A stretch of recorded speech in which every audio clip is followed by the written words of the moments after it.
चलिए बच्चों, अब हम लोग आगे पढ़ते हैं सॉल्युबिलिटी एंड सॉल्युबिलिटी प्रोडक्ट में। फर्स्ट पार्ट में हमने सॉल्युबिलिटी को डिफाइन कर दिया था। इसके बाद में types of salt based on solubility यहां तक कवर कर लिए थे। अब हम लोग आगे पढ़ते हैं इसमें सॉल्युबिलिटी प्रोडक्ट कांस्टेंट, इसको समझते हैं। Solubility product constant for Sprüngli soluble salt, ये वाला पार्ट हम लोग को समझना है। अब यहां पे अब देखिए, मान लो कि हमारे पास बेरियम सल्फेट एक सॉल्ट है, इसको हमने वाटर में डिसॉल्व कर दिया तो बेरियम आयन मिलेगा सॉल्यूशन में एंड सल्फेट आयन मिलेगा। इक्विलिब्रियम एग्जिस्ट करेगा। Saturated solution, super saturated, unsaturated, तीनों बता दिया। तो अगर हमारे पास सुपर सैचुरेटेड सॉल्यूशन है तो इस टाइप का इक्विलिब्रियम एग्जिस्ट करेगा। अरे भाई सुनाई दिया? अब देखो आप, तो जैसे हम लोग केसी लिखते हैं इक्विलिब्रियम कांस्टेंट, उसी तरीके से यहां पे केसी लिखेंगे तो बेरियम आयन का कंसंट्रेशन, सल्फेट आयन का concentration divide by barium sulphate solid. अब हमने केमिकल इक्विलिब्रियम में पढ़ा है कि सॉलिड का एक्टिव मास 1 लिया जाता है। तो अब देखिए, केसी एंड सॉलिड, इन दोनों को मल्टीप्लाई कर देंगे और एक नया कांस्टेंट लिख देंगे जिसका नाम क्या हो जाएगा? केएसपी। केएसपी का मतलब हो जाएगा सॉल्युबिलिटी प्रोडक्ट। अब केएसपी यहां पे क्या होगा? बेरियम आयन सल्फेट आयन के कंसंट्रेशन के बराबर हो गया। अब दूसरा सॉल्ट देखो, अगर हमने सिल्वर क्रोमेट सॉल्ट लिया, इसको वाटर में डिसॉल्व किया तो 2 silver ion Ag+ and chromate ion. अब करें इसका केएसपी लिखो सॉल्युबिलिटी प्रोडक्ट, तो हम इसका केएसपी डायरेक्ट लिखेंगे आयंस ऑफ सॉल्ट, मतलब सिल्वर आयन का स्क्वायर और क्रोमेट आयन का कंसंट्रेशन। तो अब अगर आपसे कोई पूछे कि सॉल्युबिलिटी प्रोडक्ट की डेफिनेशन क्या है, इसको कैसे डिफाइन करें, तो आप देखो, at particular temperature solubility product is defined as the product of concentration of ions of salt raised to the power their respective stoichiometric coefficient in balanced equation at saturated condition। मतलब ये कह रहे हैं कि ये बैलेंस्ड इक्वेशन अगर दिया गया है आपको तो करे केएसपी किसके बराबर हो जाएगा? तो बैलेंस्ड इक्वेशन में सैचुरेटेड कंडीशन पे जो आयंस हैं इनका प्रोडक्ट और raise to the power their respective stoichiometric coefficient. अच्छा, आसान भाषा में क्या लिख दें? Expression like KC for ions of salt. अरे सुनाई दिया? Expression like KC for ions of salt at saturated condition। Expression, अरे दिखाई दे, सुना दिया भाई? समझ में आया? Expression like KC for ions of salt in balanced equation eight saturated condition, उसको क्या बोलेंगे? केएसपी। अरे समझ में आ गया भाई? आगे देखो, आप आगे लिख रहे हैं कि सॉल्युबिलिटी प्रोडक्ट किस पे डिपेंड करेगा? टेम्परेचर पे। अरे हमने पहले से पढ़ा हुआ है, केसी डिपेंड्स अपॉन टेम्परेचर।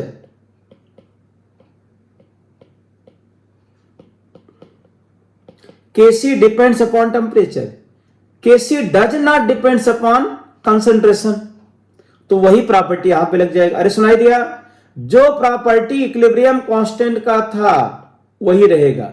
तो solubility product depends upon temperature and nature of salt. It does not depends upon concentration of ions of salt। अरे भाई क्लियर हुआ? सुनाई दिया? तो KSP depends upon temperature, nature of salt, does not depends upon concentration। सुनाई देना चाहिए। लेकिन KSP कैसे लिखें? कहीं भैया जैसे KC लिखा जाता है वैसे लिखो। किसके लिए? Ions of salt. तो आयंस ऑफ सॉल्ट का जो Kc लिखा जाता है वैसे लिखना है एट सैचुरेटेड कंडीशन, तो Ksp आ जाएगा। अब आगे बढ़ते हैं। हमने मान लिया कि कोई सॉल्ट है AXBY। ये समझना बहुत ही जरूरी है, ये जनरल सॉल्ट है, इसमें सारे सॉल्ट आ जाएंगे। सुनो ध्यान से, AXBY हमारे पास ये सॉल्ट है, तो AXBY को जब वाटर में डिसॉल्व किया और सैचुरेटेड सॉल्यूशन बना, तो कैटायन क्या बनेगा? A पे प्लस Y और एनायन बनेगा B पे माइनस X। अब बैलेंस करेंगे अगर, तो कैटायन के आगे कोफिशिएंट X आ जाएगा, एनायन के आगे कोफिशिएंट Y आ जाएगा। तो जब किसी AXBY एक जनरल सॉल्ट है, कॉमन सॉल्ट, तो ये कह रहे कि कॉमन फार्मूला सभी सॉल्ट के लिए, तो जब इसको वाटर में डिसॉल्व कर दिया और सैचुरेटेड सॉल्यूशन बन गया, तो कैटायन का कंसंट्रेशन यहां पे आ गया, X A पे प्लस Y, Y B पे माइनस X। तो कर इसका Ksp लिखो, तो Ksp आप ऐसा लिख देंगे, cation power X anion power Y। मतलब आपको बार बार बोल रहा हूं, expression like Kc for ions of salt at saturated condition in balanced equation. अरे सुनाई दिया? बैलेंस इक्वेशन में आयंस का Kc लिख दो एट सैचुरेटेड कंडीशन, तो उसको क्या बोलेंगे? Ksp। अब कैटायन एनायन आ गया। अब देखो सॉल्ट अगर हमारे पास AgCl है, तो Ksp का एक्सप्रेशन कैसे लिखेंगे देख लीजिए भाई। इसमें अगर सॉल्ट AgCl है तो Ksp लिख देंगे Ag प्लस Cl माइनस, मतलब X की वैल्यू 1, Y की वैल्यू 1, ये प्लस 1 माइनस 1। करें कि Ag2CO3 है। अब Ag2CO3 इस सॉल्ट को हम आयोनाइज करेंगे। अरे भाई जितने लोग सुन रहे हैं बहुत ध्यान से सुनिए भाई, जब आपका ध्यान यहां नहीं रहेगा तो कहीं भी पढ़ेंगे कोई मतलब नहीं उसका। और अगर आप ध्यान से सुन रहे हैं तो ऑनलाइन में भी सीख के आप बहुत अच्छा परफॉर्म कर सकते हैं। तो सॉल्ट को आयोनाइज करने आना चाहिए आपको। ये देखो आयोनाइज कर दें, फिर इसका Ksp का एक्सप्रेशन बनाओ, फिर बना दिया आपने, Ag प्लस का स्क्वायर कर दो और कार्बोनेट आयन, तो ये क्या बन गया आपका? Ksp का एक्सप्रेशन बन गया। अगला सॉल्ट देखो, सिल्वर क्रोमेट का करें कि Ksp का एक्सप्रेशन बनाएंगे। कैसे बनाएं? तो Ag प्लस पावर 2 और क्रोमेट आयन। मतलब आपको कॉन्सेप्ट के साथ चलना है। सॉल्बिलिटी बता दिया, saturated solution, unsaturated solution and super saturated solution, ये भी पॉइंट हो गया। अब करें कि सॉल्बिलिटी प्रोडक्ट को भी 3-4 बार बता दिया आपको।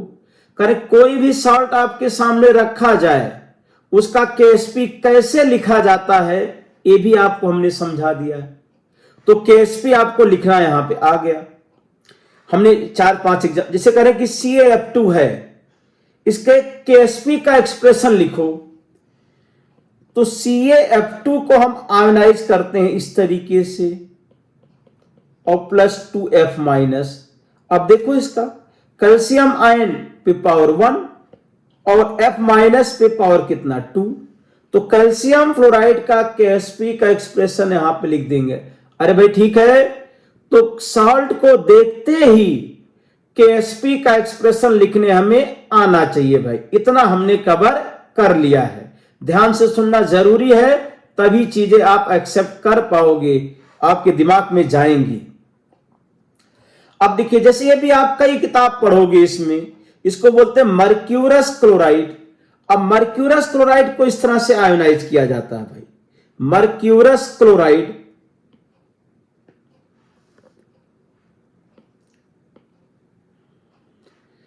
Hg2Cl2।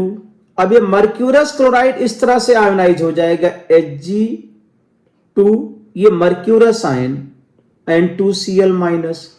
और अगर हमें मर्क्यूरी क्लोराइड दिया गया है तो इसको हम इस तरह से आयोनाइज करेंगे, Hgp2 plus and 2Cl minus. अब आप देखो मर्क्यूरस क्लोराइड के लिए KSP का एक्सप्रेशन ये बनाया है, मर्क्यूरी के लिए एक्सप्रेशन ये बना दिया है इसमें। अब इसमें मर्क्यूरस में आप ऐसा मत लिख दीजिए H plus Cl minus 2H plus 2Hg plus, नहीं, मर्क्यूरस आयन क्या होता है Hg2 2 प्लस, यही क्या है मर्क्यूरस आयन। अरे भाई ठीक है, शायद डिफरेंस समझ में आ गया। अब सिल्वर ब्रोमेट दिया गया है Ag plus bromate ion, barium sulphate का लिख दिया इसमें। तो हमने कुछ इंपॉर्टेंट सॉल्ट के KSP का एक्सप्रेशन लिख के भी आपको बता दिया। अब आगे बढ़ते हैं हम लोग। Relation between solubility and solubility product. तो सॉल्बिलिटी प्रोडक्ट का एक्सप्रेशन कैसे लिखते हैं यहां तक बता दिया। अब अगला पॉइंट हम लोग को सीखना है कि relation between solubility and solubility product. And solubility क्या, तो भाई पहले वीडियो में सॉल्बिलिटी ही समझाया मैंने आपको। सॉल्बिलिटी का मतलब molarity, number of moles per litre, और सॉल्बिलिटी के हिसाब से सैचुरेटेड सॉल्यूशन भी बताया, अनसैचुरेटेड सॉल्यूशन भी बताया। यहां पे इतना पॉइंट हम लोग कवर कर चुके हैं। अब देखिए AXBY,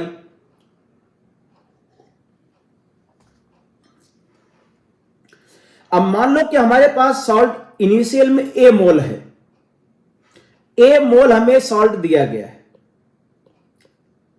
और कैटायन 0 एनायन 0, कैटायन भी 0 एनायन भी 0। अरे भाई ठीक है। अब करें कि सॉल्ट की सॉल्बिलिटी S का मतलब हो गया सॉल्बिलिटी, सॉल्बिलिटी को अच्छी तरह डिफाइन कर दिया भाई, बार बार डेफिनेशन नहीं, तो सॉल्बिलिटी। अब अगर सॉल्ट 1 मोल डिजॉल्व होगा तो कैटायन X मोल मिलेगा, एनायन Y मोल मिलेगा। भाई स्टोइकियोमेट्रिक कोएफिशिएंट मोल कॉन्सेप्ट को याद कीजिए। अब अगर इसकी सॉल्बिलिटी S है तो XS एंड YS, ये पॉइंट आपके दिमाग में आ जाना चाहिए इसमें। तो अगर सॉल्ट की सॉल्बिलिटी S मोल पर लीटर है तो कैटायन का कंसंट्रेशन XS हो जाएगा और एनायन का कंसंट्रेशन YS हो जाएगा। अब आगे देखो आप भाई, KSP का एक्सप्रेशन हमने लिखा 20 बार कम से कम लिख चुकी, कैटायन पावर X और एनायन B पे माइनस X पावर Y।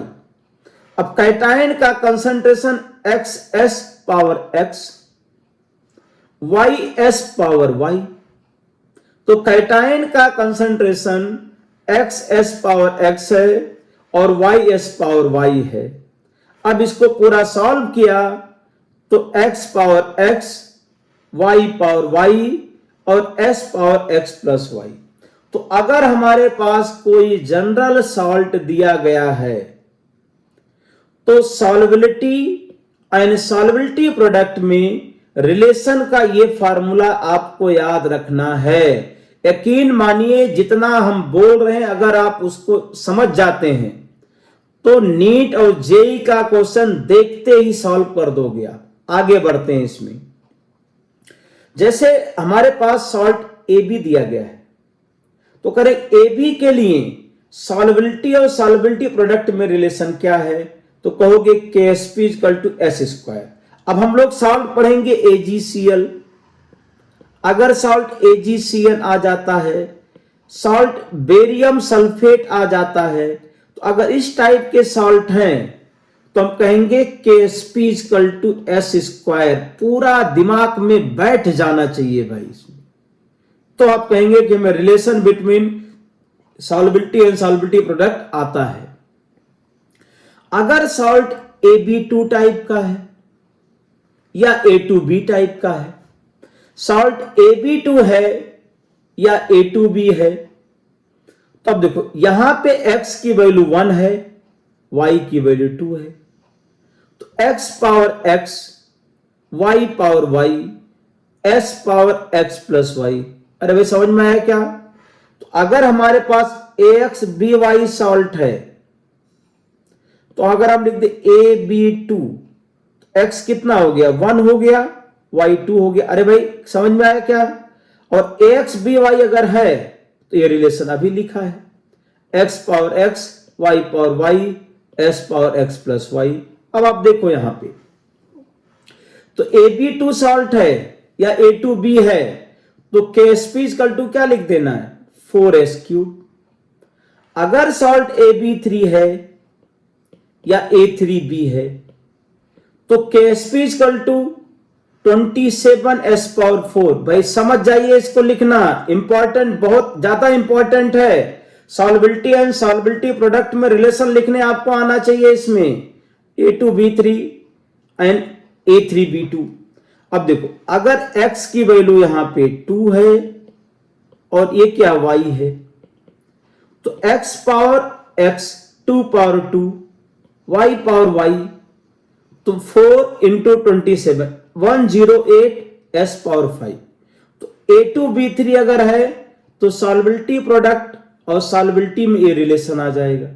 अगर AB4 टाइप का सॉल्ट है, तो AB4 टाइप के सॉल्ट में आप सॉल्बिलिटी प्रोडक्ट को लिख देंगे 1 power 1, 4 power 4, S power 1 plus 4, 256 S power 5। तो ये सॉल्बिलिटी एंड सॉल्बिलिटी प्रोडक्ट में रिलेशन। तो हमने फर्स्ट पार्ट में सॉल्बिलिटी को एक्सप्लेन कर दिया, सेकंड पार्ट में स्प्रिंगली सॉल्युबल सॉल्ट के लिए KSP को डिफाइन किया, और जनरल सॉल्ट अगर है तो सॉल्बिलिटी एंड सॉल्बिलिटी प्रोडक्ट में रिलेशन लिखना सिखा दिया। अब हम अगले पार्ट में जो है एप्लीकेशन ऑफ सॉल्बिलिटी प्रोडक्ट पढ़ेंगे। अभी आप इस वीडियो में यहीं तक, अगले पार्ट में हम लोग एप्लीकेशन ऑफ सॉल्बिलिटी प्रोडक्ट पढ़ेंगे इसमें। Thank you.